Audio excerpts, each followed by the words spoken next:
Hola, muy buenos días. Muchas gracias por acompañarnos. Reciban un cordial saludo de parte de Lead University.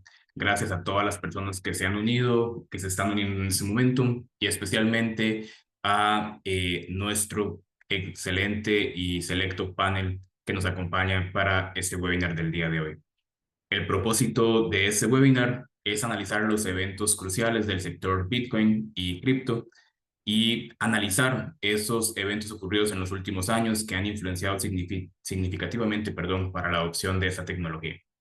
Vamos a tratar de abordar a través de este webinar la relevancia económica y política a nivel internacional, con especial atención en los casos de Estados Unidos, El Salvador, Argentina y el caso del papel de Costa Rica frente a esta innovación tecnológica.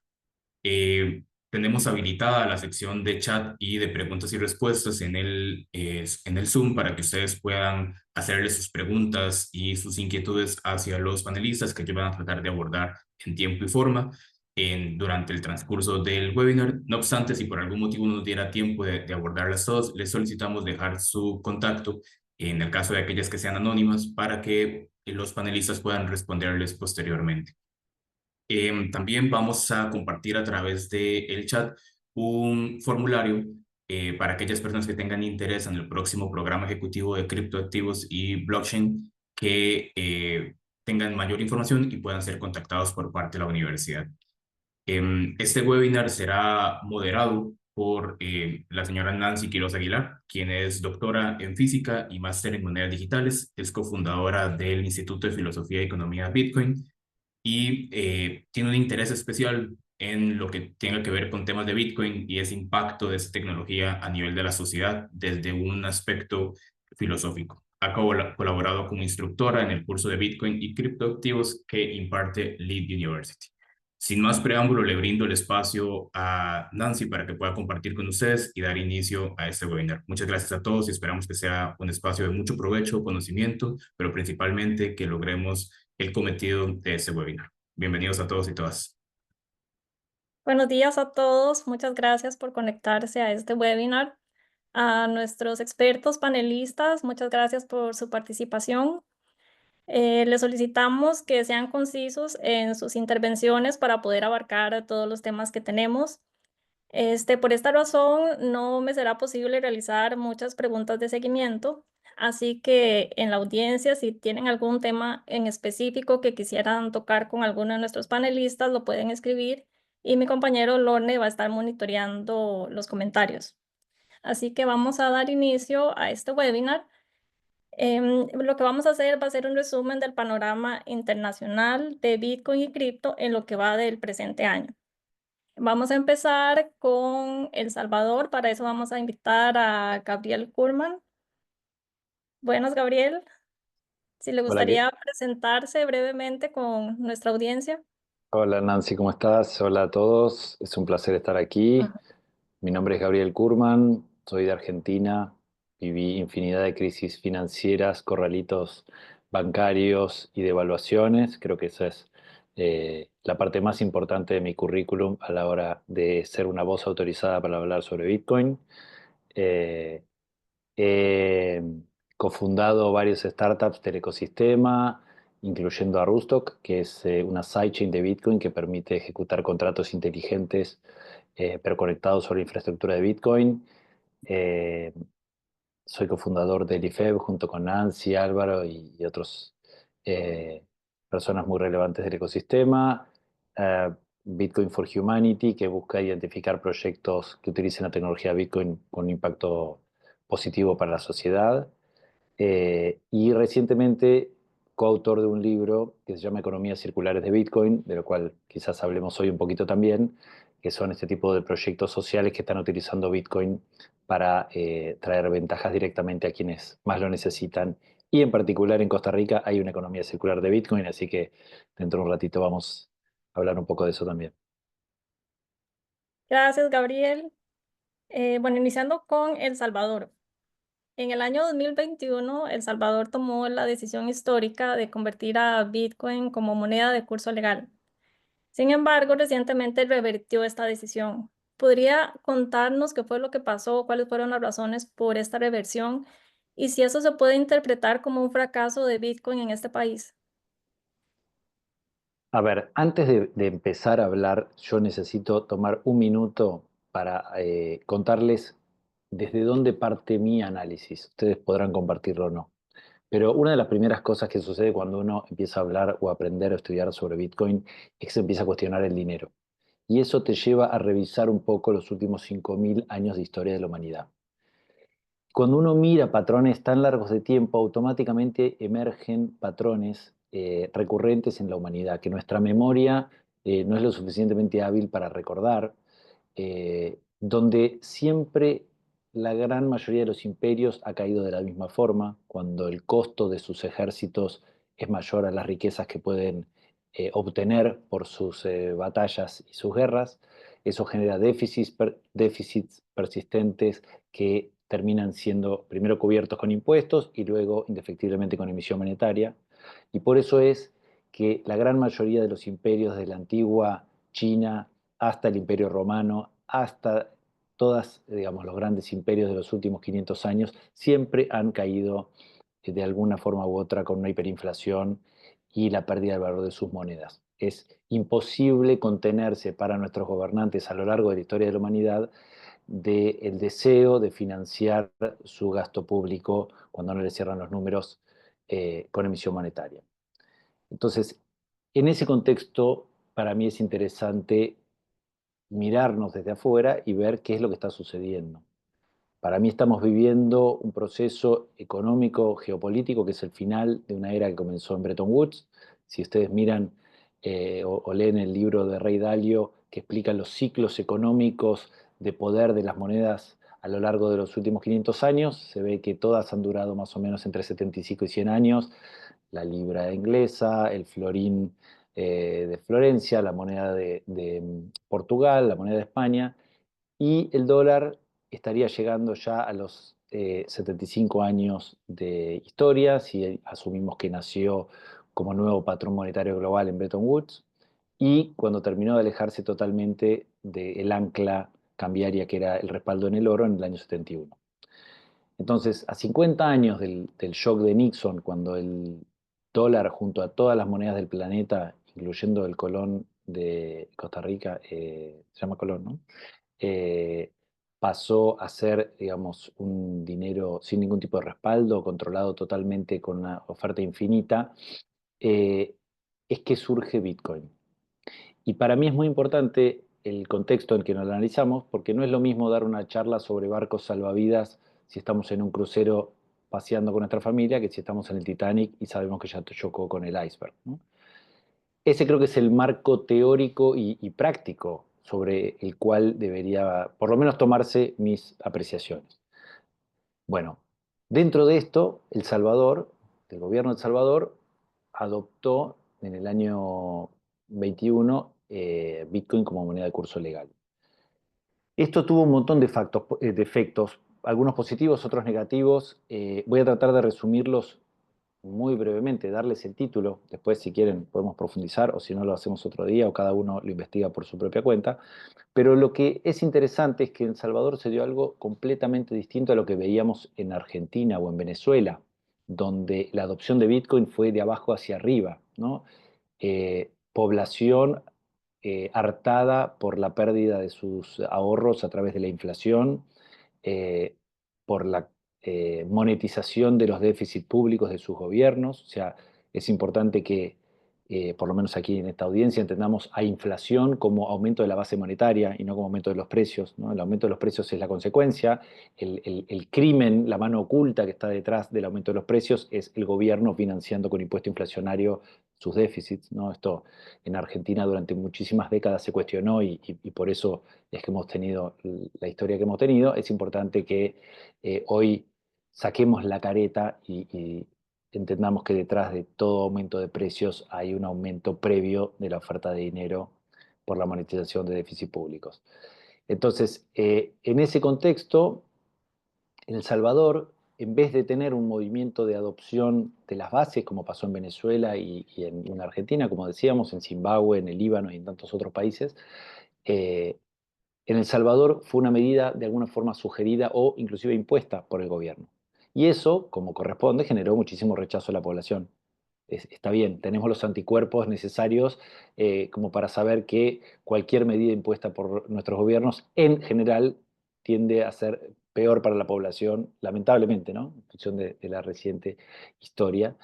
Eh, y la gran parte de la población, digamos, rechazó la tecnología. Otro de los problemas que tuvo El Salvador es que lo implementó con una billetera propia que se llamaba Chivo, que funcionó muy mal. Entonces, durante muchos años la gente pensaba que Bitcoin andaba mal, porque andaba mal la billetera del gobierno.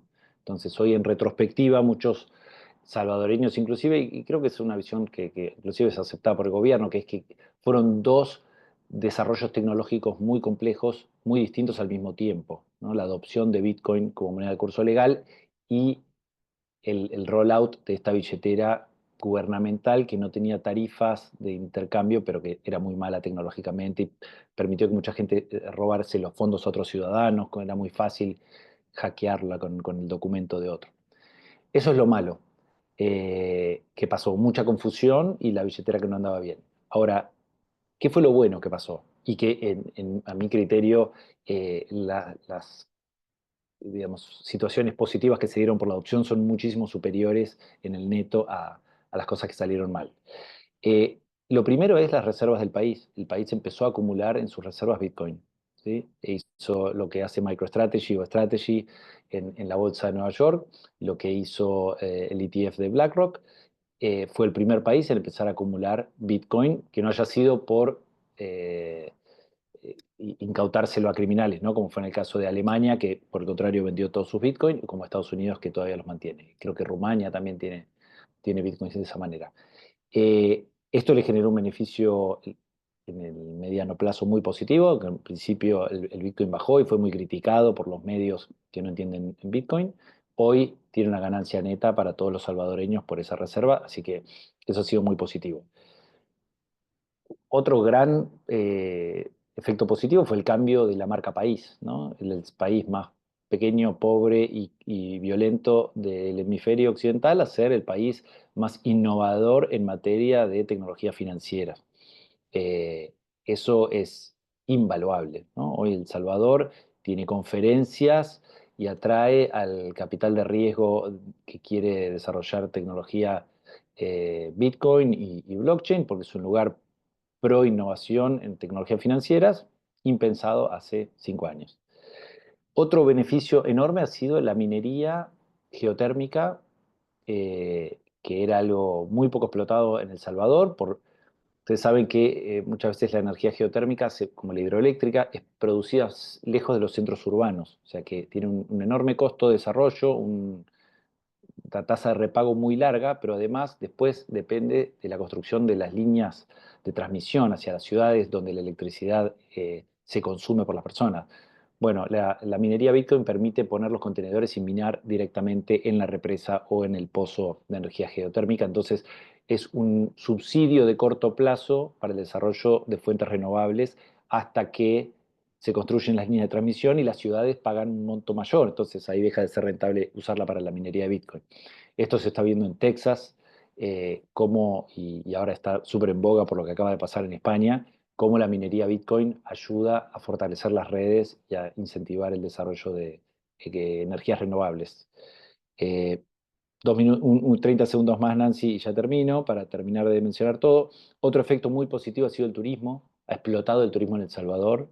Bitcoiners de todo el mundo y además después turistas en general que por el otro efecto muy grande que ha sido la baja en la inseguridad. Hoy uno puede viajar. Yo he estado recorriendo El Salvador en auto por todos los rincones. Uno se siente muchísimo más seguro en El Salvador que en cualquier otro país de Latinoamérica o inclusive en Estados Unidos.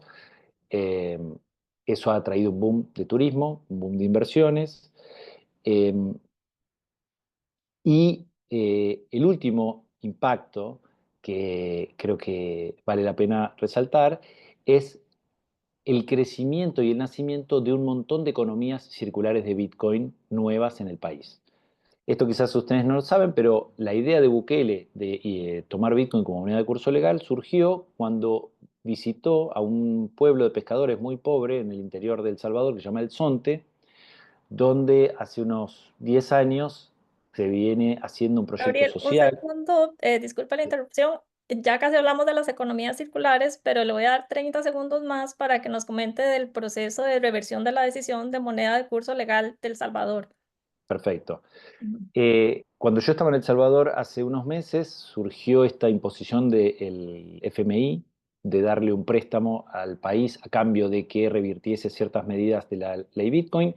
Algunas personas lo tomaron como una torcida de brazo hacia el país, de un organismo que históricamente ha estado más dedicado a defender el dólar como reserva global, más que a ayudar a los países emergentes a los que supuestamente ayudaba, ¿no? Hay un libro de Alex Gladstein muy interesante de cómo el FMI y el Banco Mundial pasaron de ser organismos que ayudaban a la reconstrucción de Europa después de la Segunda Guerra Mundial a ser los países que aseguraban a través de las cadenas de la deuda materias primas baratas para reemplazar el fin de las colonias en los años 70, 60 y 70. Entonces, es difícil entender si la medida del FMI es para ayudar a El Salvador o para perjudicarlo, ¿no? Cada uno sacará sus propias conclusiones, porque una tecnología que, como les digo, le viene trayendo tantos beneficios a El Salvador, que venga el FMI a ayudarlo y prohibirle la adopción de la tecnología mientras Estados Unidos está lanzando una reserva estratégica de Bitcoin, como seguramente ahora comentarán, es bastante paradójico. Eh, Ahora, quienes lo defienden dicen, bueno, si el FMI le está prestando plata a un país, que le diga, no te la uses para comprar Bitcoin, no usala para lo que me dijiste que la necesitabas, lo cual suena razonable, que limite el uso de ese préstamo para la compra de Bitcoin, pero por algún motivo El Salvador ha continuado comprando Bitcoin, así que hay como un gris regulatorio que, no sé, quizás Trump lo habilitó para seguir comprando a pesar de que el FMI se lo haya negado. El FMI entiendo que pidió que vendan chivo, lo cual quizás hasta para el gobierno es sacarse un peso de encima porque andaba tan mal chivo que deje de haber una billetera digital no impide que la gente lo use. Eh, Bitcoin dejó de ser moneda de curso legal forzoso, o sea que las empresas no están más obligadas a aceptarlo. Pueden aceptarlo, pero no están obligadas, lo cual quienes defienden esta decisión dicen, en realidad en El Salvador nunca fue obligatorio. Si bien la ley lo decía, nunca se le hizo ningún acta judicial a absolutamente ninguna empresa que no lo aceptó. Entonces funcionó, digamos, de alguna forma porque hizo que Starbucks y McDonald's y todas las multinacionales y los bancos aceptasen Bitcoin, eh, pero nunca usó el garrote y nunca lo obligó, entonces ahora es lo mismo. Y veremos cómo es el efecto neto.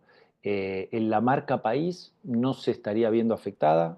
El Salvador sigue siendo el país Bitcoin, el país que sigue acumulando Bitcoin en sus reservas.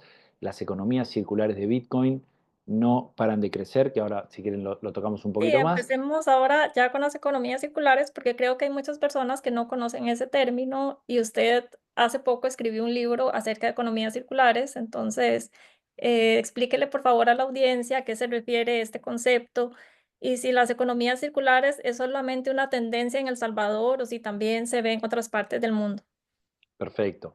A ver, el concepto de economía circular viene de la ecología, ¿no? De estos sistemas en donde intentan minimizar los desperdicios y que los desperdicios de un proceso productivo se utilizan para otro, ¿no? Esa es como la circularidad de los insumos o como los desperdicios de un proceso productivo pueden ser insumos de otro.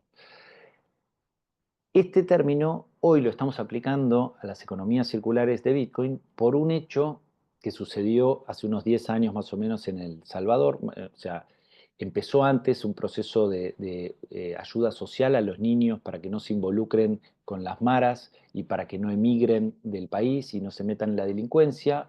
Un grupo de emprendedores sociales empezó a ayudar a estos chicos a aprender surf, a convertirse en salvavidas, a tener un futuro en el país y no emigrar, que era el único sueño de un joven en El Salvador hace 10 años.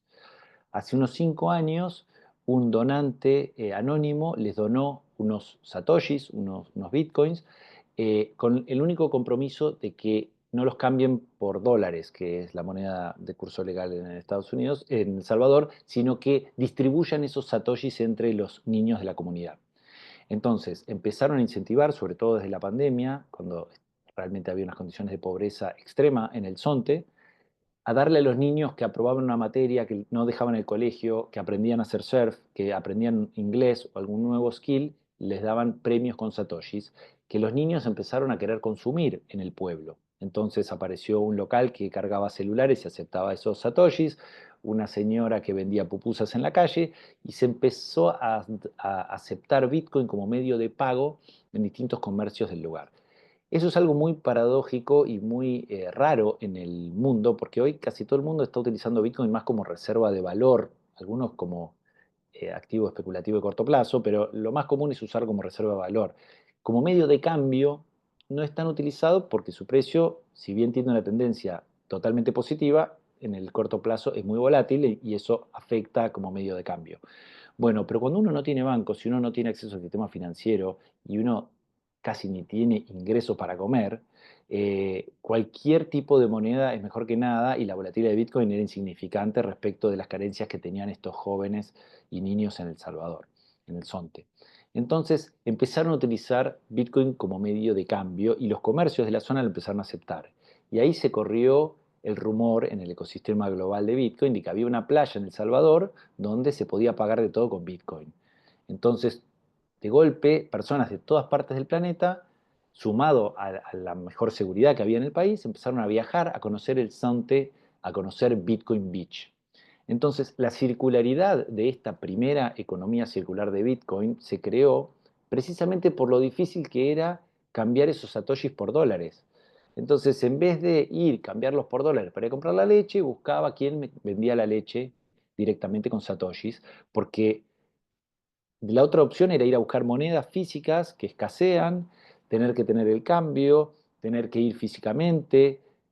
Si quería sacarlo de un banco, tenía que ir al pueblo más cercano. No hay cajeros automáticos, nadie tenía billeteras digitales. Entonces, de golpe era un dinero que con un clic se lo mandaba a mi amigo, totalmente divisible, totalmente seguro, con un montón de ventajas del efectivo que muchas veces era robado o pedido por los mismos familiares. Y así surgió la primera economía circular de Bitcoin en el mundo.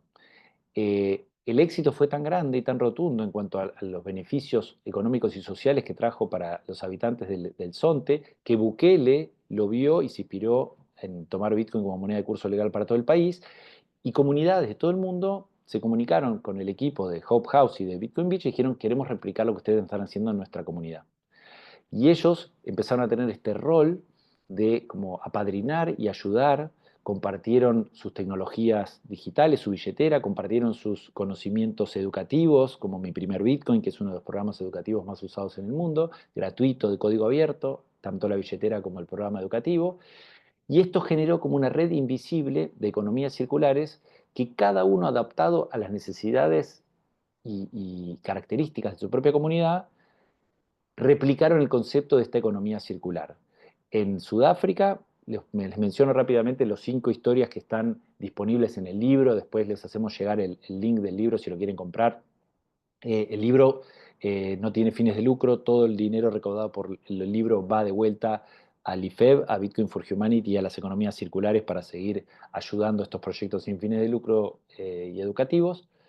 Y por ejemplo, en Sudáfrica es un pueblo extremadamente pobre a 100 kilómetros de Cape Town, donde a través del surf, en una forma muy parecida a Bitcoin Beach, están ayudando a los niños a tener un futuro y a poder tener incentivos económicos por estos pequeños éxitos personales que van logrando. Gabriel, 30 segundos más y si nos puede mencionar a Costa Rica. Bueno, y sí, después hay una en Brasil, una en Guatemala y una en Costa Rica, en la zona de Ubita, que es increíble porque ellos se dieron cuenta que la situación en Costa Rica era diferente. En Costa Rica el sistema financiero es bastante estable, el sistema bancario funciona relativamente bien. Lo que había era miles de expatriados que ya tenían bitcoins, pero que tenían que hacer infinidad de saltos para poder tener su dinero en Costa Rica y gastarlo para vivir o para consumir.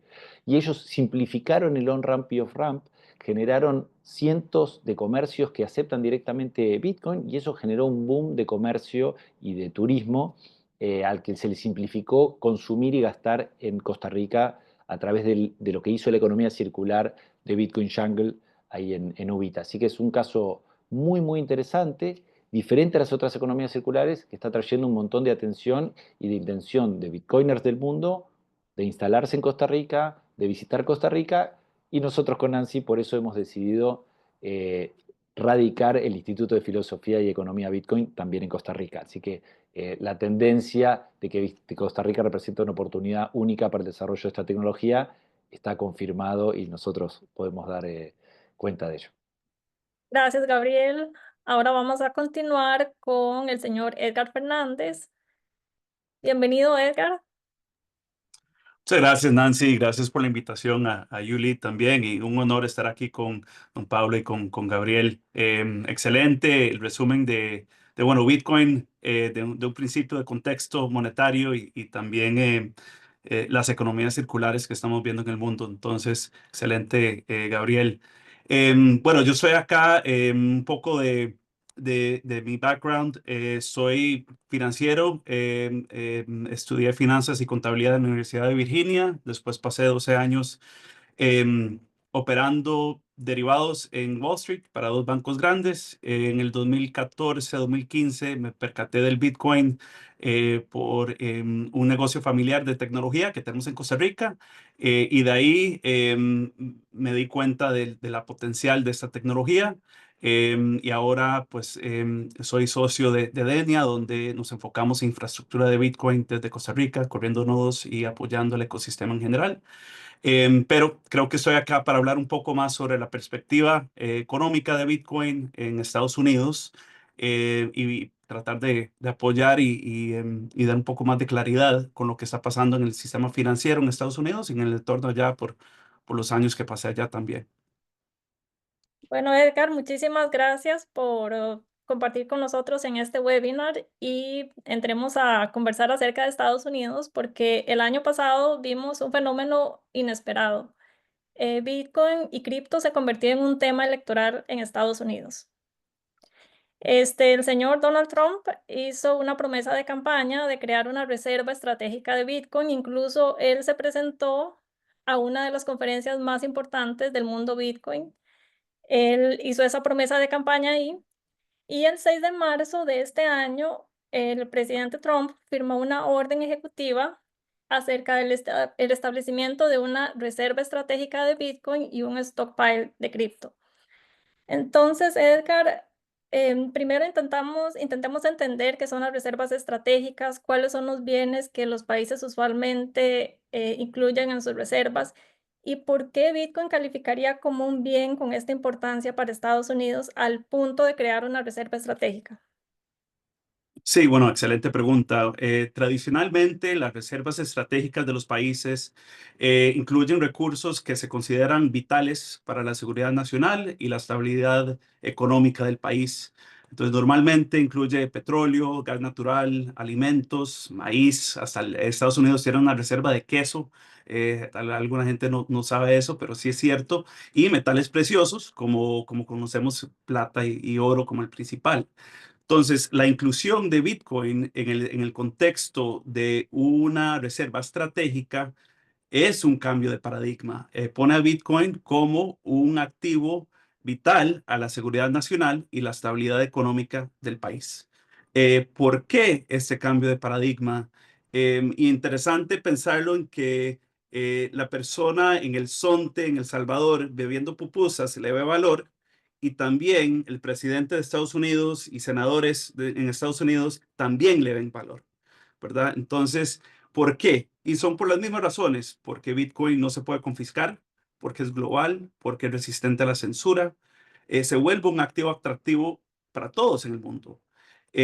Segundo, igual que el oro, Bitcoin no depende de la política monetaria de un solo país o de un solo banco central, que le da una función de reserva de valor alternativo. Es dinero duro o dinero sólido o honesto, si lo queremos llamar así. Entonces, las mismas razones que ven valor un salvadoreño en el Zonte o un costarricense en Ubita, es lo mismo que ve valor en Estados Unidos de un punto estratégico. Y tercero, tal vez más enfocado a una reserva estratégica, em, posiblemente es un hedge o una posible diversificación contra una pérdida de hegemonía del dólar y ven a Bitcoin como un activo estratégico como cobertura frente a escenarios de disrupción global. Ya hay iniciativas de países como los BRICS de usar otra moneda que no sea el dólar en lo que es la venta de petróleo o de activos, de recursos. Entonces, si vamos a entrar en un mundo a donde es un poco más adversario en términos de comercio internacional, siempre es bueno tener un activo como Bitcoin en su estrategia, una reserva estratégica.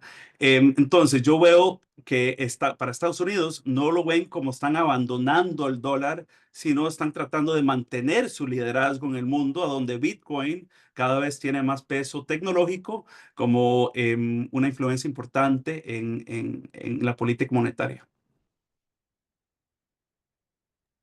¿Y considera que veremos esta tendencia de reservas estratégicas en otros países del mundo? Sí, ya lo estamos viendo en los mismos estados dentro de Estados Unidos. Entonces, no solo se está armando una reserva estratégica a nivel federal, pero los estados dentro de Estados Unidos ya tienen legislación dentro de sus propios congresos tratando de armar su propia reserva estratégica dentro de los estados. Entonces, eso ya se ve interno en Estados Unidos. Creo que va a ser una tendencia y ahí es a donde entra un poco teoría de juegos, a donde, bueno, si el país más grande, más poderoso está comprando Bitcoin, pues yo no me puedo dejar fuera de eso. Y los países que son primeros en comprar eso como reserva estratégica, como El Salvador, también se pueden beneficiar de ese crecimiento, de esa demanda. Entonces, es un poco, hay un dicho en finanzas, es que todo pasa muy despacio y después todo de un solo. First gradually and then all at once. Entonces, eso es algo que puede pasar en este caso, donde primero vemos algunos países que están acumulando, no lo van a anunciar si lo están haciendo, normalmente lo anuncian después de acumular, y después otros, pues por teoría de juegos, van a estar forzados a acumular, muy similar a como se ve con oro en diferentes reservas estratégicas. Y menciono que no son solamente países, si hay empresas ahora que tienen reservas en su tesorería estratégicas y se están valorando mejor en términos del precio de su acción por el Bitcoin que mantienen en su tesorería. La más famosa, MicroStrategy, ahora conocido como Strategy, tiene la reserva más grande de una tesorería, pero no la única. Acaban de anunciar la semana pasada la creación de 21 Capital, que va a ser una empresa con inversionistas como Tether, que es una de los emisores más grandes del mundo en términos de stablecoin. El banco SoftBank japonés, uno de los inversores más reconocidos, invirtieron en Uber, en WeWork, en Facebook, como parte del capital inicial de una nueva empresa con el enfoque de acumular Bitcoin. Y ya lo estamos viendo en Brasil. Hace 2 días se anunció Orange, creo que lo estoy pronunciando bien. Es una empresa que precisamente se está creando en conjunto con el Banco Itaú como uno de los inversores para acumular Bitcoin en una tesorera corporativa. Entonces, no solo lo estamos viendo a un nivel estatal, federal, sino en estados y también en tesorerías corporativas. Muy interesante, Edgar. Y ahora vamos a tocar un tema que es un poco polémico dentro del mundo Bitcoin y cripto, porque muchos en este ecosistema consideran que Bitcoin es una tecnología que representa la separación del dinero y el Estado. E incluso muchos predicen la caída del dólar a largo plazo y que Bitcoin va a sustituir al dólar estadounidense. Por otro lado, tenemos a uno de los estados más importantes del mundo, como Estados Unidos, creando una reserva estratégica de Bitcoin. Y bueno, tenemos a políticos estadounidenses, incluso el mismo presidente, quienes han expresado que Bitcoin puede fortalecer al dólar. Entonces, tenemos dos interpretaciones totalmente opuestas y quisiera que entendamos cómo podemos conciliarlas, quién tiene la razón o si es muy temprano para dar una conclusión con respecto a este tema. Sí, es una excelente pregunta porque toca una aparente contradicción Por un lado, es cierto que Bitcoin nace como una tecnología para separar el dinero del Estado y muchos en la comunidad Bitcoin ven al dólar como un sistema en declive. Por otro lado, la lógica de seguridad nacional, como acaba de mencionar, y el liderazgo global que tiene Estados Unidos no puede ignorar a Bitcoin, más bien lo tiene que integrar estratégicamente. Eh, lo hemos mencionado, pues el presidente Trump también, políticos como Cynthia Lummis, una senadora, y otros senadores en el comité bancario, ven que integrar a Bitcoin puede fortalecer el dólar Bitcoin tiene un rol claro en eso, en apoyar el ecosistema financiero en Estados Unidos como un activo libre e innovador. Eh, Estados Unidos no se puede quedar atrás. Entonces, en un sentido, no es que Bitcoin lo ven como un reemplazo inmediato del dólar, sino como un activo complementario para mantener su liderazgo, especialmente en tiempo de crisis o de conflicto. Entonces, Estados Unidos lo que está diciendo es, queremos seguir siendo líderes, protagonistas en un mundo post-dólar. No está que están reconociendo que Bitcoin entra a tomar un rol importante en el mundo financiero, en el orden financiero mundial. Y termino con algo que mencionó Michael Saylor en una presentación que tuve la oportunidad de estar, que el Bitcoin es para todos. Bitcoin es para los que lo quieren usar en una economía circular, es para una reserva estratégica, es como una estrategia corporativa, es parte de libertad financiera. Es imposible que Bitcoin tenga valor y que nadie, que solo alguna gente lo reconozca. Todos lo estamos reconociendo. Y algo que tiene valor va a tener demanda. Samson Mow, que es uno de los protagonistas más grandes en convencer a estados que compren Bitcoin, lo dice igual. No podemos estar, no sé, molestos como comunidad Bitcoin que lo está comprando BlackRock y que lo está comprando Estados Unidos. Si ya sabíamos que teníamos valor, eventualmente otros se van a dar cuenta también. Entonces, no creo que es una contradicción, pero igual em, eh, Bitcoin normalmente, dado cierto tiempo, va a ganar. Entonces, creo que Estados Unidos lo está reconociendo y quiere tratar de mantener su liderazgo en el mundo financiero, incorporando Bitcoin a su reserva estratégica. ¿Y cuál sería su recomendación para Costa Rica? Em, Ujú. bueno, no quedarse atrás. Costa Rica tiene muchas cosas a favor. Y creo que webinars como lo que estamos haciendo ahora con el esfuerzo que está pasando en Ubita, decisiones valientes como el que tomó el Banco Nacional de ver valor en Bitcoin y darle ese acceso a sus clientes, el trabajo que está haciendo Gabriel, el trabajo que está haciendo Bitcoin Django en Ubita. La recomendación para Costa Rica es, si todos estamos viendo valor en Bitcoin, aprendemos más por qué, cuáles son esas características únicas de Bitcoin que da valor y tratemos de incorporarnos a eso y empezar a acumular.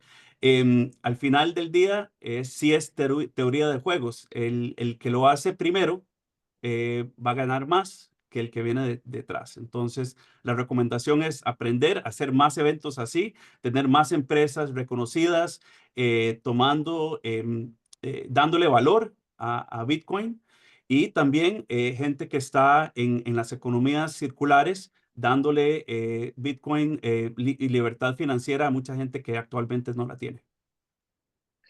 Y en forma Nancy, te sí, puedo agregar algo a lo que decía Edgar, perdón adelante. Ajá. que interrumpa y que rompa un poco la estructura, pero eh, no, me parecía muy interesante todo lo que decía Edgar y esto que decías tú de la separación del Estado y la moneda, porque por ahí a veces suena como que uno viene a romper algo, ¿no? Algo que parecería que está bien. Se hacen muchas analogías con la Revolución Francesa, en donde marcó en Occidente la separación del Estado y la religión, ¿no? Para los gobernantes de esa época era una anarquía absoluta pensar que las personas podían tener el credo que quisieran, eh, y que eso no pudiese estar enforzado y obligado desde el Estado con la pena capital necesaria a quien no lo respetase, ¿no? Y hoy nos parecería una locura que el Estado nos diga en qué tenemos que creer y que encima nos pueda matar si no coincidimos, ¿no? Entonces, eh, depende mucho de la percepción que cada uno de nosotros tengamos sobre el rol que tiene que tener el Estado y si el Estado en realidad está encargado de contener a las masas para que estén tranquilas y no molesten, o si realmente los gobernantes trabajan para esas masas y los que toman las decisiones y son, digamos, los jefes son la población civil, ¿no? Entonces, si uno tiene esa visión de que los gobernantes deberían estar al servicio del pueblo, que es la que yo sostengo y comparto y por la que lucho todos los días, entonces nos tenemos que preguntar quién le conviene más a la sociedad, es decir, a la población civil, que controle el sistema financiero. Yo como argentino les puedo decir que mi experiencia personal es que darle el control y la tentación a un gobierno de que pueda robarnos a través del impuesto inflacionario, cubriendo déficits que no le da la cara para cobrar impuestos o guerras que no pueden financiarse con impuestos ni con bonos de guerra, pero que se financian a través de la emisión monetaria. Ningún americano hubiese estado de acuerdo con la guerra contra el terrorismo si hubiesen sabido que tenían que pagar un 10% más de impuesto a las ganancias para cubrirlo. Eh, Ningún europeo estaría dispuesto a el rearme económico que está sucediendo ahora a través del endeudamiento de la emisión monetaria si supiesen cómo lo van a pagar ellos dentro de unas décadas, sus hijos y sus nietos. Entonces, en ese esquema, creo que tener un patrón, un protocolo de intercambio económico abierto a las 8.000 millones de personas, que le permita, como decía Edgar muy bien, ahorrar su riqueza a BlackRock de la misma forma que a una persona desbancarizada, pobre en el interior de Costa Rica, esa es una tecnología igualadora. Venimos de un sistema en donde la desigualdad y la pobreza son generadas por la emisión monetaria. Ustedes saben que cuando uno financia déficit como gobierno, hace que suban los precios de los activos y las acciones y bajen los salarios y las jubilaciones. Entonces, el sistema keynesiano impuesto de Bretton Woods, donde los gobiernos no tienen límite para imprimir dinero, hace que en el corto plazo, buscando votos, estemos perjudicando el largo plazo de nuestras sociedades. Por eso el nivel de desigualdad y pobreza que tenemos. Entonces, en ese esquema, pensar que podemos creer en un protocolo matemático que no tiene ganadores y perdedores, donde cada uno está empoderado para buscarse un mejor bienestar y donde el trabajo y el ahorro de toda una vida tienen valor, parecería que separar el Estado del dinero es de las mejores cosas que podríamos hacer como humanidad, ¿no? Imagínense un gobierno que se encargue de dar justicia, educación y seguridad y que no se tenga que preocupar de proveernos un sistema financiero, como hoy no se encarga de proveernos Internet, ¿no? Antes, si no había una telefónica que nos pudiese comunicar con Europa, no podíamos hablar, es una llamada de larga distancia. Hoy eso ya no existe. Hay algunos que dicen que dentro de poco ni siquiera la educación va a hacer falta porque va a haber plataformas que nos asistan muchísimo mejor en forma educativa que los sistemas arcaicos que pueden sostener cada uno de los estados individualmente y desconexos. Veremos. Pero, como bien decía Edgar, Bitcoin es la mejor red de intercambio de valor y más abierta, descentralizada y democrática del planeta, y como activo es el activo más escaso de la historia de la humanidad, que por esa característica tiende a apreciarse a lo largo del tiempo y por lo tanto preservar el valor a lo largo del tiempo. Entonces tenemos la mejor tecnología de ahorro y la mejor red de intercambio de valor. Algunos gobiernos eso lo van a ver como una amenaza absoluta a su control, porque para ellos lo importante es controlar a las masas y masas con ahorros y masas con libertad económica son muy difíciles de gobernar a menos que yo esté efectivamente sirviéndolos con 20 una relación. segundos más, Gabriel. Bueno, entonces, así como hay países que prohíben la Internet, que bloquean el acceso a Internet, hay países que van a ver a Bitcoin como una enorme amenaza. Esos son los que van a expulsar a todo su capital intelectual, a sus generadores de contenido y las personas que puedan irse a crear valor digitalmente en Internet se van a ir de esos países. por otro lado, y siguiendo la recomendación para Costa Rica, quienes entiendan que la libertad individual y económica que da Bitcoin genera oportunidades para innovación y crecimiento económico y social, se van a beneficiar de ese talento digital nómade que vendrá, como probablemente Costa Rica sea uno de los ejemplos mejores de este tipo de atracción de talento por su belleza natural, y si eso encima lo suman con un marco regulatorio que beneficie a las personas que hoy ya trabajan y viven en el sistema digital del futuro, tienen una enorme oportunidad de crecimiento. Gracias, Gabriel. Bueno, regresando con el tema de la reserva estratégica de Bitcoin, esta reserva estratégica fue anunciada junto con un stockpile de cripto.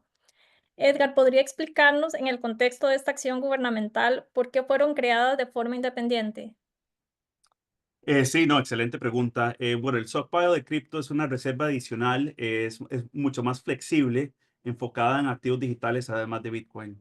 Estos pueden incluir stablecoins, tokens de gobernanza, otros instrumentos que consideren útiles en el uso de esta tecnología. Pero hay una separación muy clara. Bitcoin es para acumular y para no vender. Y eso lo dejan muy claro en la orden ejecutiva del señor Trump. Y el stockpile es lo que se acumula por estafas, digamos, lo que se mencionaba antes, que el gobierno acumula no solo Bitcoin, pero otros criptos. El stockpile se puede usar, se puede vender, no hay planes para comprar más. Es mucho más flexible, se puede utilizar tal vez para responder a ciberataques, se puede interactuar con economías tokenizadas, se puede apoyar en diferentes infraestructuras, pero es mucho más flexible. Y esto es lo más importante, es que sí hay una diferencia entre Bitcoin y todo lo que no es Bitcoin. Bitcoin lo ven como estratégico, a donde lo que ya tiene el gobierno no se va a vender, lo que ha hecho diferentes países, y más bien se va a tener planes de acumular más siempre y cuando sea neutro en el presupuesto nacional de Estados Unidos. En cambio, el stockpile de cripto son tokens que no son Bitcoin, que se han acumulado por X o Y razón, que se pueden vender o se pueden usar o se pueden aprender, pero mucho más flexibles, posiblemente se vendan para comprar más Bitcoin o se usen para diferentes razones, lo dejan mucho más flexible. Pero nuevamente, lo más importante es que el gobierno estadounidense está separando Bitcoin y lo que no es Bitcoin. Y le está dando una importancia más grande a Bitcoin, que se está acumulando y se está dejando como una reserva, y el stockpile, que es más estratégico, posiblemente más flexible, más dinámico, se puede comprar, se puede vender. Hasta el momento no hay planes de acumular más en el stockpile de cripto, aunque sí hay planes para acumular más en la reserva estratégica de Bitcoin. Y tal vez para volver al otro tema de la narrativa, ¿verdad? De Bitcoin contra el Estado o quién es quién está ganando estas dos fuerzas, la separación del Estado y Bitcoin. Creo que ya a este punto se nota que Bitcoin está ganando. Y el Estado no es Bitcoin contra el Estado ya. El Estado ya se está adaptando a Bitcoin más bien. Entonces, esa narrativa de Bitcoin contra el Estado ya se está muriendo. Ahora más bien es cuál es el estado que va a adaptar Bitcoin de la manera más inteligente. Entonces, en este proceso, como lo menciona Gabriel y como lo acaba de mencionar como recomendación a Costa Rica, los países que anticipan esta inteligencia económica, esta inteligencia estratégica, como lo que está haciendo Estados Unidos, va a tener una ventaja en el mundo, un mundo que cada vez es más multipolar, cada vez un poco más conflictivo, tanto en lo económico y en lo tecnológico. Entonces, es una adaptación. Diría yo que Bitcoin está ganando y esto es un punto clave en eso. Y también en la separación clara que hace entre la reserva estratégica de Bitcoin y todos los diferentes tokens que existen en la tecnología blockchain. Gracias, Edgar. Ahora vamos a continuar brevemente con Argentina, porque ocurrió una polémica que involucraba al presidente Javier Milei. Él estuvo envuelto en una controversia con un proyecto cripto llamado Libra. ¿Qué pasó ahí, Gabriel? Bueno, a ver, es un episodio que hemos vivido con profunda tristeza, quienes entendemos de tecnología Bitcoin y quienes vemos en el gobierno de Milei una luz de esperanza en cuanto a la baja del gasto público y una nueva forma de manejar la macroeconomía argentina. Eh, yo creo que estuvo negativamente influenciado por el lanzamiento de la moneda de Trump un mes antes, que es tan mala como Libra y tan mala como Melania y tan mala como todas las otras meme coins que han salido en el ecosistema. Como decía Edgar, es muy importante entender que Bitcoin fue diseñado tecnológicamente después de 40 años de research de los cypherpunks de Internet para construir un activo digital que pueda resistir el ataque de todos los estados-nación y las corporaciones al mismo tiempo. Y por eso es la reserva de valor digital más segura del planeta. Todos los otros criptoactivos no comparten esto y por lo tanto no tienen razón de tener valor a lo largo del tiempo, salvo que tengan algún tipo de mecanismo económico relacionado, ¿no? Que permitan recibir dividendos o ingresos de alguna plataforma. En ese caso sería más parecido a un activo digital o a un equity cripto. Pero como reserva de valor intrínseco por su escasez y por su utilidad, Bitcoin es el único activo digital que ofrece ese caso de uso y por lo tanto todas las meme coins indefectiblemente van a valer cero y ofrecerle algo que va a valer cero a una persona a cambio de dinero es algo moralmente muy cuestionable, que en este mundo banalizado del ecosistema de las meme coins parece un chiste, pero que no lo es. Yo lo único que puedo decir de Libra y por qué me duele profundamente, y espero que ya haya sido un caso olvidado y donde se aprendió la lección, eh, como les dije al principio, para mí estamos viviendo un momento único y trascendental de la historia de la humanidad. Se está redefiniendo lo que es dinero y se está migrando de un dinero eh, de papel inventado y limitado, emitido por los estados, a un dinero sólido, escaso y nativo de Internet. Como dijo Edgar, hay una situación asimétrica que quienes aborden primero ese barco van a aparecer del otro lado muchísimo mejor, fondos de pensión que podrán pagar jubilaciones decentes en el futuro, gobiernos que podrán mantener estructuras y contención social de educación y salud, y quienes no lo entiendan y sean arrollados por el colapso de los bonos y de la inflación del sistema fiduciario con los niveles de deuda insostenibles. Entonces, en ese escenario, que el presidente que está liderando la lucha por la libertad y la reducción del tamaño del Estado y el empoderamiento de los individuos, que lance un meme coin como Libra, a mí me hace acordar a un evento bíblico. Dado que a Milei le gustan tanto las historias bíblicas, a mí me hace acordar al becerro de oro. ¿Sí? En ese momento tan importante de la humanidad, cuando estaba recibiendo las tablas de la ley, el pueblo agarró el oro y lo banalizó con un dios pagano eh, sin ningún valor. Bueno, eso para mí es lo que sucedió con Libra. Es en un momento donde nos quedó claro que lamentablemente Milei aún no entiende Bitcoin con la profundidad que quizás sí lo entiende Bukele. Eh, no estoy seguro si Trump lo entiende con ese nivel de profundidad, pero claramente muchos de sus asesores sí. Ojalá haya sido el último error del gobierno de Milei al no entender la diferencia entre Bitcoin y cripto, y ojalá este error le sirva al gobierno de Costa Rica para no cometer el mismo error. Eh, Es una pena que Argentina no esté entendiendo su gobierno la importancia estratégica, geopolítica e histórica que va a tener Bitcoin en los próximos siglos. Y el evento que estamos viviendo es único, es una migración que es parecido a lo que pasó, no sé si 10 segundos, Nancy, algo muy similar pasó a principios del 1900, cuando, en realidad a fin de 1800, cuando 8 países de Europa decidieron migrar al patrón oro. Hubo 2 países en el mundo que quedaron parados sobre el patrón plata y tardaron unos 30 años en abandonar el patrón plata. Uno lo abandonó al principio de la Primera Guerra Mundial y el otro en 1930.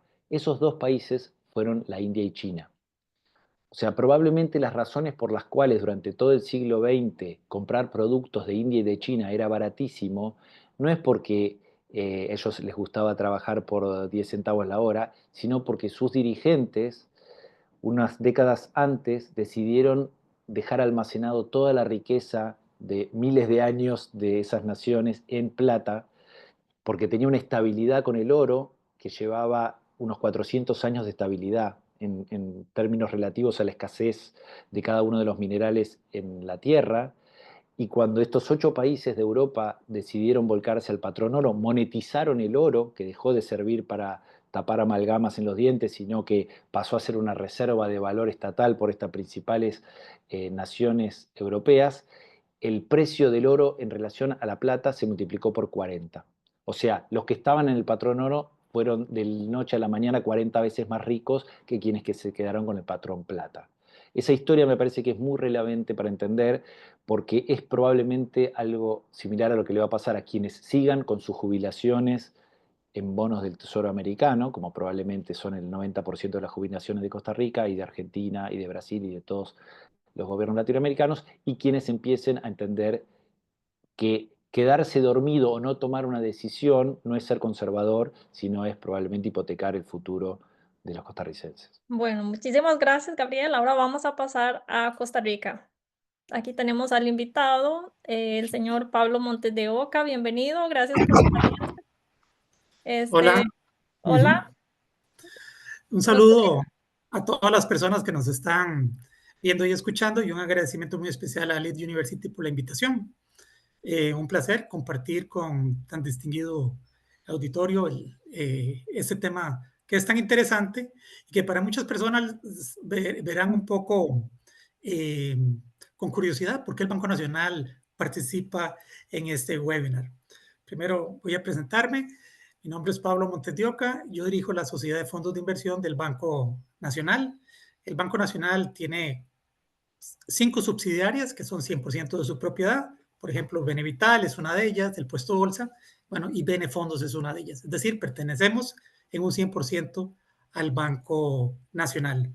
Yo soy ingeniero civil y tengo una maestría en administración de negocios y también tengo estudios en crédito de la Universidad de Berkeley en California.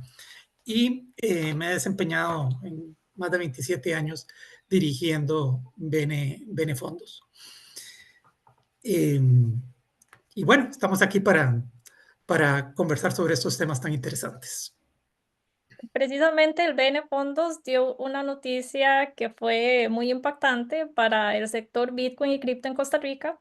A finales de febrero se anunció el lanzamiento de nuevos productos de inversión llamados el BNETF 500 y BNETF Bitcoin. ¿Es así? Sí, así Ok, es. entonces para efectos de este webinar vamos a enfocarnos en BNETF Bitcoin. ¿En qué consiste este fondo de inversión? ¿A qué tipo de inversionista está dirigido y cómo podemos obtener más información? Muy bien, muchas gracias. Vamos a ver, desde hace un tiempo, más de 2 años, teníamos el interés de ofrecer un producto para acercar a las personas a este nuevo tipo de activos, criptoactivos, específicamente el Bitcoin, pero no encontrábamos la figura que pudiera apegarse a la normativa costarricense. Le estábamos dando seguimiento a lo que estaban haciendo algunas entidades financieras en Estados Unidos para registrar un ETF sobre el Bitcoin. quien lo estaba haciendo originalmente era el gestor de fondos de BlackRock, y en su primera instancia fue rechazado. En la segunda instancia, después de muchas cosas que pasaron, la SEC de los Estados Unidos, que sería, ¿verdad?, el regulador, autorizó la creación del ETF y rápidamente hubo otros gestores de fondos que crearon su propio ETF. Paralelamente, nosotros en ese tiempo le consultamos al regulador si se veía algún tema. Nosotros estábamos seguros que no, pero era mejor preguntarlo, y nos dijeron que no había ningún impedimento legal. Entonces, iniciamos la redacción. Bueno, hubo un proceso de capacitación muy intensos para entender bien, y preparamos el prospecto, lo sometimos a todos los órganos internos del conglomerado financiero, Banco Nacional, comités de riesgos, juntas directivas, etcétera, y recibió la aprobación. Si se quiere, un movimiento atrevido de un banco que es estatal, ¿verdad? Pero también ahí es importante mencionar que el Banco Nacional es el banco más grande del país, pero no es el más antiguo. Y esto es porque ha sabido tomar las decisiones adecuadas en el momento oportuno, ¿verdad? Habiendo tenido, ¿verdad?, la nota del regulador de que el producto se podía hacer, hicimos, como decía, todo el trámite interno, el producto se autorizó, y continuamos haciendo un proceso de capacitación muy intenso. Básicamente, este producto lo que hace es invertir, llamémoslo así, un producto derivado cuyo valor está en función de cómo se mueva el valor del Bitcoin directamente, ¿verdad? Y entonces hicimos una campaña de lanzamiento. Por cierto, el día que anunciamos el lanzamiento fue el día del escándalo allá en Argentina con Libra y con Milei, tanto que tuvimos que atender consultas de las personas el día del lanzamiento en relación a eso, ¿verdad? Porque asociaban una cosa con la otra y tuvimos que explicar que eran cosas muy, muy diferentes. Y este fondo todavía es un fondo pequeñito porque fue lanzado a mediados del mes de marzo, pero en muy poco tiempo cumplió los mínimos regulatorios. Por ejemplo, se piden que sea menos de mínimo 50 inversionistas. Ya llegamos casi a 300. Todavía es un fondo chiquitito, ¿verdad? Y ronda los $400,000, que también ya superó el mínimo regulatorio. Es uno de los fondos que más rápido lo ha hecho. Para nosotros un fondo se hace interesante cuando se es cercano de los $20 millones, así que todavía falta mucho trecho por recorrer, pero ya cumplimos los mínimos regulatorios. ¿Dónde se puede obtener más información? Bueno, nosotros tenemos en la página bnfondos.com, ahí están los productos y ahí se pueden ver el comportamiento de cada uno de nuestros productos.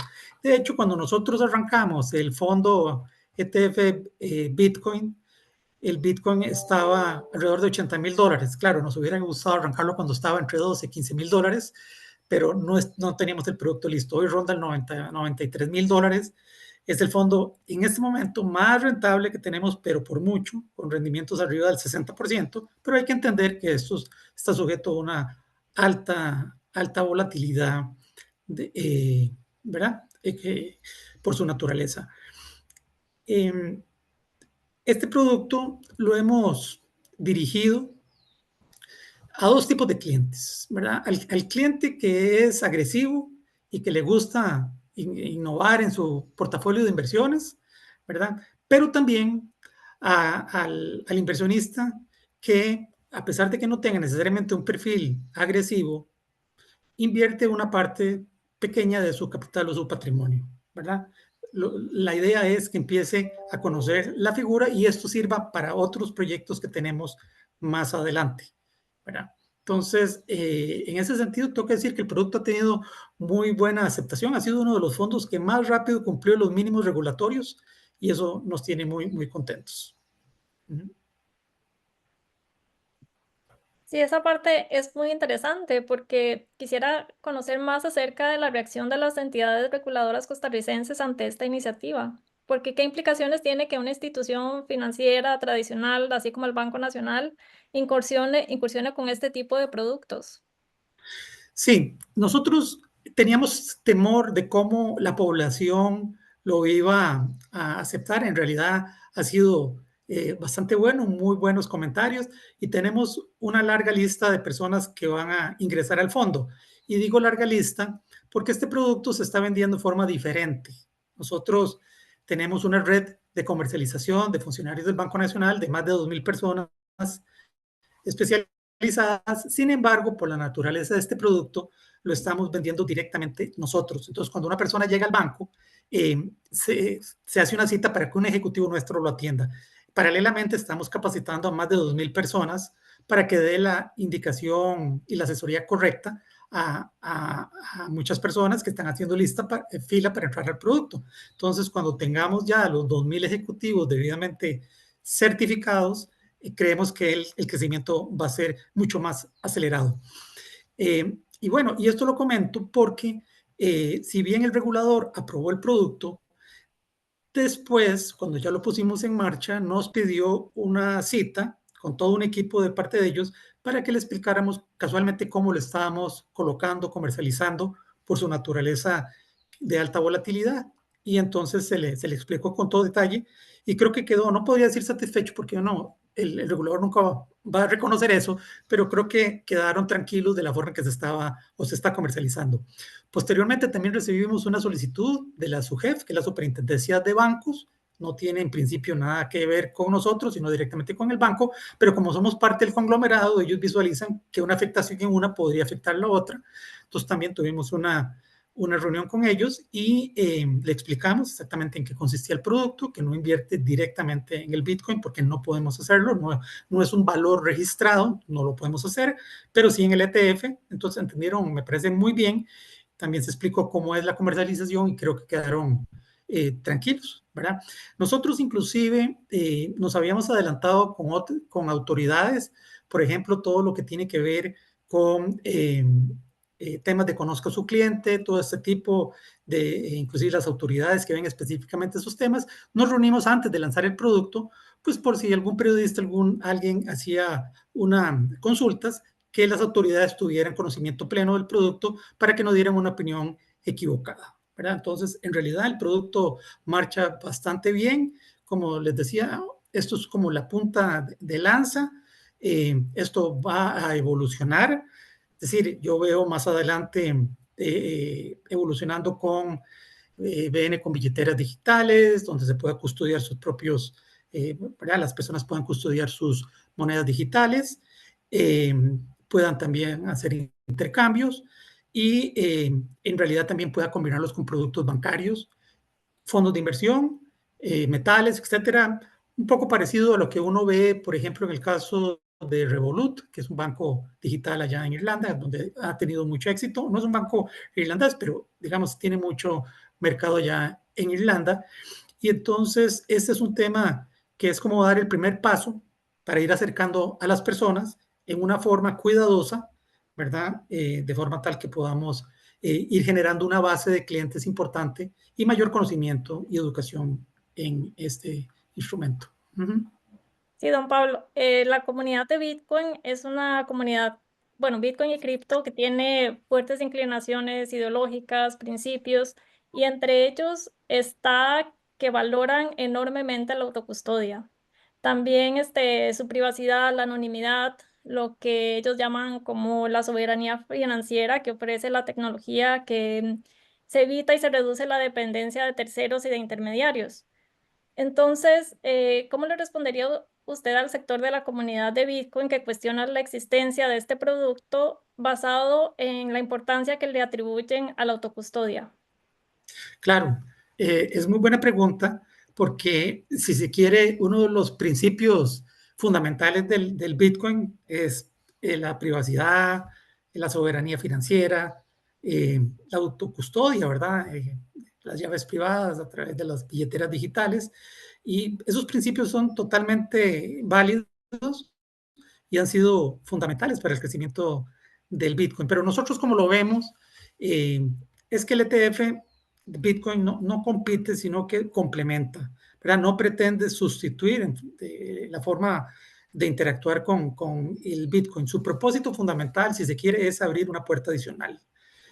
para quienes no están preparados, por ejemplo, para tener su propia billetera, porque no quieren, acordémonos que cuando uno abre una billetera tiene que dar cierta información personal y muchas personas no lo quieren hacer porque no sabe a quién verdaderamente en el fondo se lo está dando. También hay cierta desconfianza, recordemos lo que pasó hace unos años con FTX, ¿verdad? Etcétera. También este producto va dirigido a entidades o instituciones que no pueden invertir directamente en el Bitcoin, pero sí pueden invertir en este fondo. Para inversionistas que buscan exposición al Bitcoin a través de una estructura tradicional, ¿verdad? Entonces, tendría que decir que el ETF, en el contexto de su pregunta, es el primer paso para muchos. Es una vía de acceso que no exige grandes conocimientos técnicos, puede servir para motivar y aprender más y dar el salto hacia la autocustodia, ¿verdad? Como yo decía, este es el primer paso para algo mucho más evolucionado. Inclusive nosotros tenemos, ¿verdad? Desarrollar la tecnología, utilizar, perdón, la tecnología de blockchain para tokenización de activos, para gestión de fondos, etcétera. Eso requiere regulación, pero son temas que tenemos en nuestro mapa de ruta. Y si se quiere, eso es algo que caracteriza a la institución para la cual yo trabajo. La innovación ha sido un elemento clave y Benefondos no está alejada de eso, sino que lo ha adoptado y eso pues nos ha permitido pues ser la gestora de fondos más grande del país o de Centroamérica, tener la mayor cantidad de clientes prácticamente.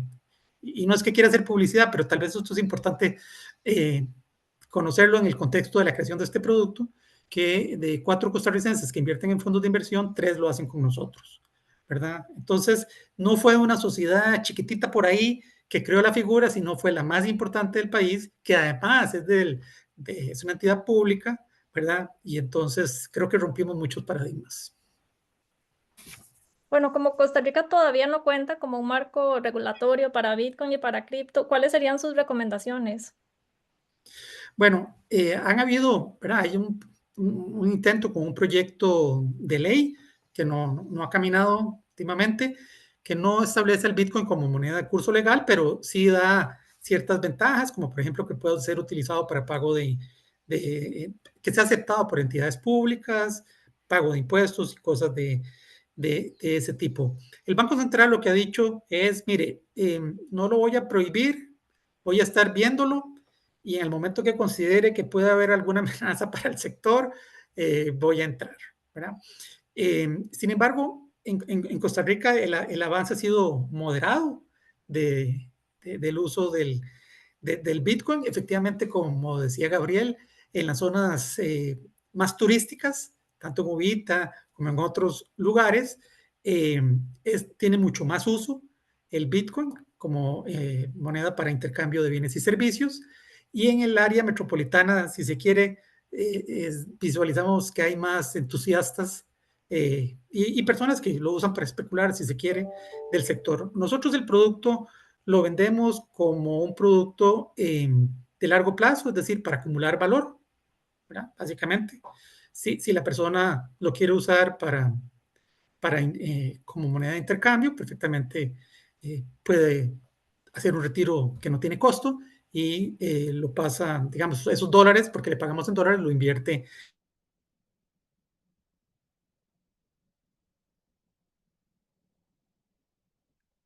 Nancy, ¿puedo hacer una Sí, dame un acotación? segundo porque creo que estamos teniendo un problema con don Pablo. Sí.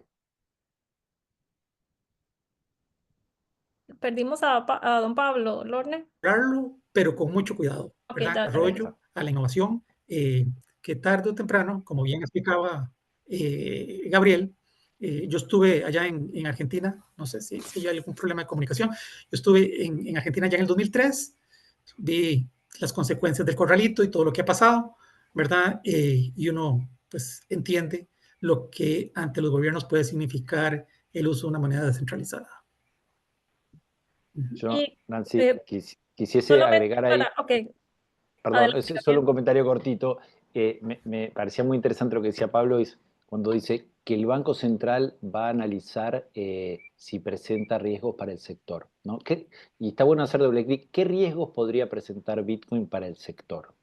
O sea, para el Banco Central el riesgo podría ser que limite la capacidad de financiar déficits con impuesto inflacionario. En el caso de Costa Rica entiendo que tiene un Banco Central y un presupuesto público muy ordenado, así que no debería ser un riesgo. Para países que necesitan del Banco Central y de obligar a la demanda de la moneda local para poder devaluar a sus ciudadanos sin que ellos aprueben un impuesto inflacionario, es un riesgo. Pero si un Banco Central tiene un presupuesto, digamos, balanceado o un gobierno, eso no es un riesgo. El otro riesgo es para los bancos, ¿no? Para que les baje el costo de la intermediación financiera. Si yo te cobro $50 por mes por el mantenimiento de tu cuenta bancaria, o si te cobro $25 cada vez que haces una transferencia a los países limítrofes, entonces ese margen de intermediación sí está en riesgo. Ahora la pregunta es si el Banco Central debería defender los márgenes de intermediación de los intermediarios financieros o defender a la gente para que cada vez pague menos.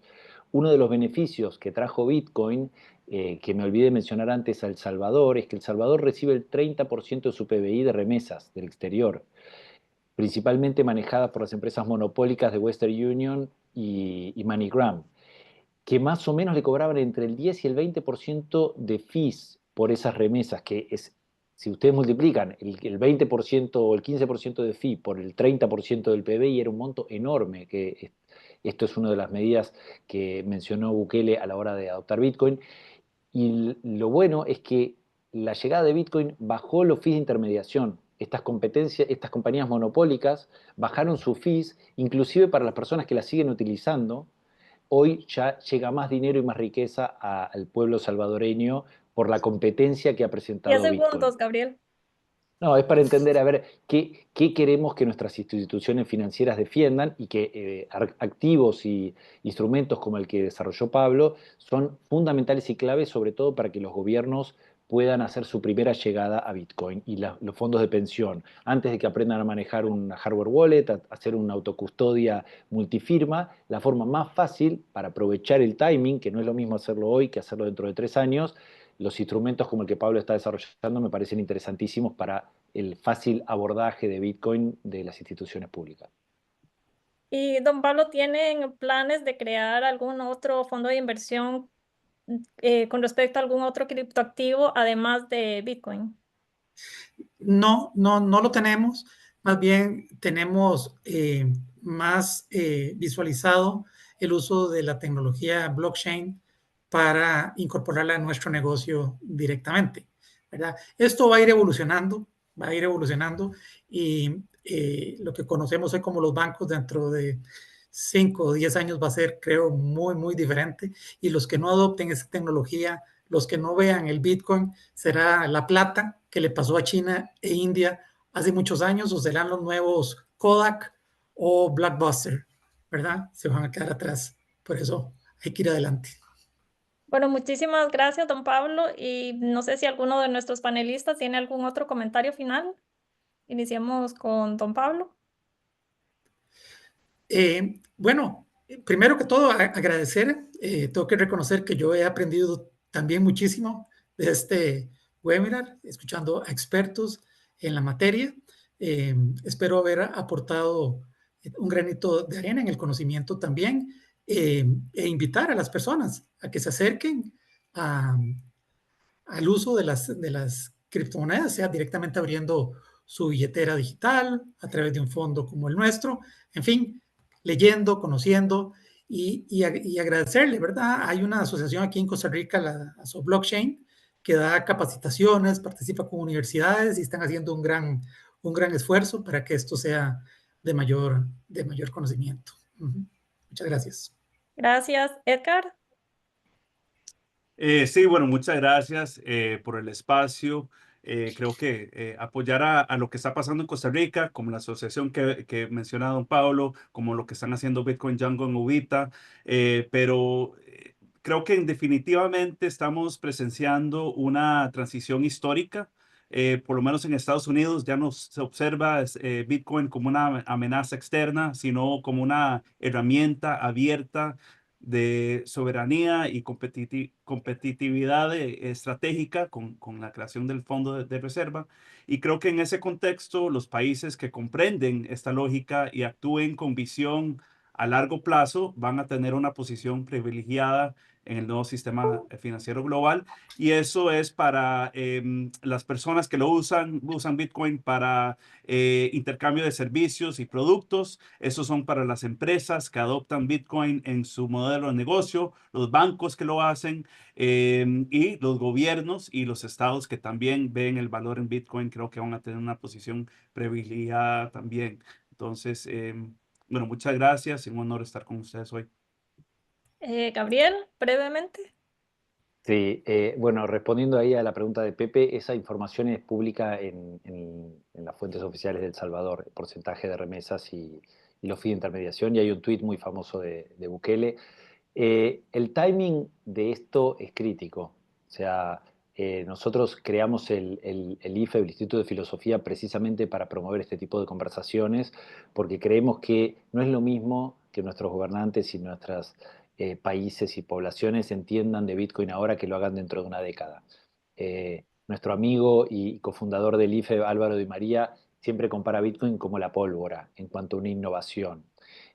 Ningún imperio que no haya creído en la pólvora como tecnología innovadora vivió para contarlo, ¿no? Si uno no cree en la pólvora y construye murallas y ballestas, el ejército de enfrente lo derrota fácilmente. Bitcoin tiene esas características. Es una tecnología que todo el mundo terminará aceptando y adoptando. La pregunta es, ¿cuándo lo adoptará Costa Rica? ¿Lo adoptará en los próximos meses, en los próximos años o en las próximas décadas?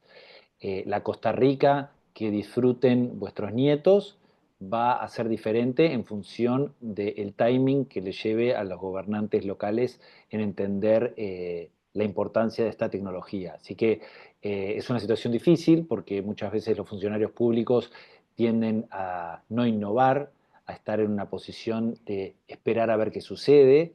Y es muy importante que sigan las noticias, que vean por qué Estados Unidos se está moviendo con la celeridad que se está moviendo, por qué van a empezar a ver noticias de nuevos bancos centrales y nuevos fondos de pensión y nuevos estados adoptando reservas estratégicas de Bitcoin. Y es como una bomba de tiempo, ¿no? Es un reloj que ya empezó a correr, la competencia para ver quién acumula el activo escaso más que se va a apreciar más en la historia de la humanidad, y hay que ver Costa Rica en qué momento se sube al barco o si se le va el tren. Creo que están dadas las condiciones para que aproveche esta revolución tecnológica por sus características, por ser un lugar que atrae al talento digital global, Bitcoiner, con muy poco, generando un marco regulatorio neutral que permita que el sector privado adopte Bitcoin, ya pueden hacer una diferencia. Y si encima logran que sus fondos de pensiones y su banco central comience a tener una reserva mínima estratégica de Bitcoin, van a estar adelantados al 99% de los otros países del planeta. Muchas gracias por la invitación y ojalá que sirva toda esta información. Gracias. Y bueno, antes de darle el pase a Lorne, tengo un anuncio de 2 minutos. En el Instituto de Filosofía y Economía Bitcoin, que Gabriel mencionó, estamos organizando un concurso de artículos académicos abierto a todo el público. Estamos recibiendo artículos hasta el 5 de agosto. Yo creo que Gabriel les compartió todos los detalles del concurso. El ganador va a ser anunciado en la conferencia de Bitcoin en Madrid el 6 de octubre de este año y va a ganar $1000. Y también tenemos el apoyo de Lead University. El próximo año en la revista Logos, la revista académica Logos, se publicará el ganador del artículo. Así que para que todos participen y ganen este dinero de los $1000 en satoshis. Así que muchísimas gracias a todos. Y bueno, Lorne, muchísimas gracias también. Gracias, Nancy, don Pablo, don Edgar, don Gabriel. Gracias por acompañarnos y por compartir con nosotros este valiosísimo espacio que tuvimos. Quedaron varias preguntas que no logramos atender por temas de tiempo. Vamos a a enviar las consultas a los panelistas para que ellos tengan un tiempo de poder responderlas y les trasladaremos esas respuestas a los correos de inscripción en el webinar. Nuevamente quiero agradecer muchísimo a cada uno de ustedes que participó, que estuvo en el chat, en la sección de preguntas y respuestas. Gracias a todos por acompañarnos en este recorrido por los hitos recientes del mundo cripto. Definitivamente un agradecimiento especial, don Pablo, don Gabriel, don Edgar, por los excelentes aportes en este foro. Gracias, doctora Nancy Quiroz, por esa moderación y cumplimiento del objetivo de este webinar. Les recuerdo, como indicó Nancy, que en el chat se encuentran diferentes documentos, diferentes enlaces a información bibliográfica, información en general sobre todos los temas que se abordaron por acá, así como el enlace a recibir información del próximo programa ejecutivo de criptoactivos y blockchain que ofrece Lead University para que ustedes también puedan recibir esta información. Esperamos que este análisis les haya ofrecido una visión más clara sobre los impactos económicos y políticos de estas tecnologías, pero principalmente, y como abordó don Pablo, sobre esas oportunidades y desafíos que enfrenta Costa Rica en este contexto global. Agradezco muchísimo la participación de cada uno de ustedes. La grabación de este webinar se va a encontrar en el Facebook de la universidad y en YouTube de la universidad, y de igual forma van a recibir a partir de mañana en el correo de inscripción el enlace directo de la grabación. Muchas gracias a todos, que tengan una muy bonita tarde y nos vemos en la próxima. Que estén muy bien.